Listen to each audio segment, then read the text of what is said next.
Buntut dugaan ijazah palsu, Dr. Tifa kini curigai Gibran Rakabuming tak punya ijazah SMA. Perlu klarifikasi. Dilansir dari Kila.com, isu soal dugaan ijazah palsu yang selama ini dikantongi Gibran Rakabuming Raka masih terus disorot oleh Dr. Tifa. Tetapi belum lama ini, isu ijazah palsu ini merembet ke hal lain, yakni dugaan Dr. Tifa jika Gibran Rakabuming tidak punya ijazah SMA. Karena itulah, Dr. Tifa langsung meminta agar cawapres pendamping Prabowo Subianto itu segera membuat klarifikasi. Informasi dilansir Kila.com dari TikTok @benisahari pada Senin 18 Desember 2023, Dr. Tifa membeberkan kejanggalan riwayat pendidikan wali kota Solo tersebut. Gibran SD di Solo, SMP 1 di Solo, itu kebetulan sama SMP-nya dengan ibu saya.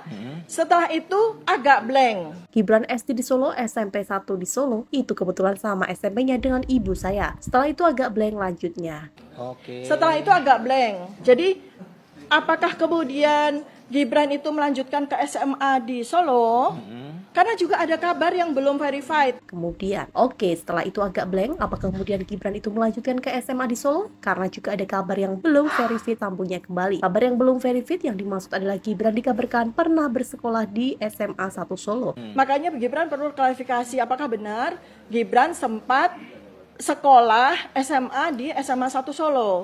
Makanya Gibran perlu klarifikasi apakah benar Gibran sempat sekolah di SMA 1 Solo, jelasnya kembali. Menurut dokter tersebut, jika benar Gibran pernah bersekolah di situ, maka data di Insert UTS akan pas dan cocok. Lebih lanjut, dokter menyebut jika Insert UTS yang diikuti Gibran itu disetarakan oleh Kemendikbud menjadi kelas 12. Kelas 12 yang disetarakan oleh Dikbud sebagai SMK.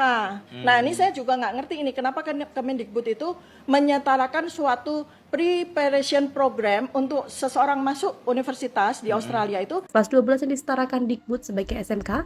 Nah, ini saya juga nggak ngerti. Ini kenapa Kemendikbud itu menyetarakan suatu preparation program untuk seseorang masuk universitas di Australia. SMK bagian akuntansi pula gitu loh. Padahal itu preparation menuju ke universitas gitu atau semacam college gitu. Paparnya. Nah, ini di SMK bagian akuntansi pula. Padahal itu preparation menuju universitas atau semacam college gitu, imbuhnya kembali. Dr. Tifa menjelaskan jika anaknya mengikuti program serupa yang mana ketika siswa kelas 11 atau 2 akan terbang ke Australia dan mengikuti persiapan masuk ke universitas. Setelah mengikuti persiapan yang berjalan kurang lebih 12 bulan atau 1 tahun itu, seorang calon mahasiswa akan mendapatkan sertifikat. Namun, menurut Dr. Tifa, sertifikat ini belum menunjukkan jika seseorang sudah menjadi mahasiswa atau kuliah di kampus tertentu.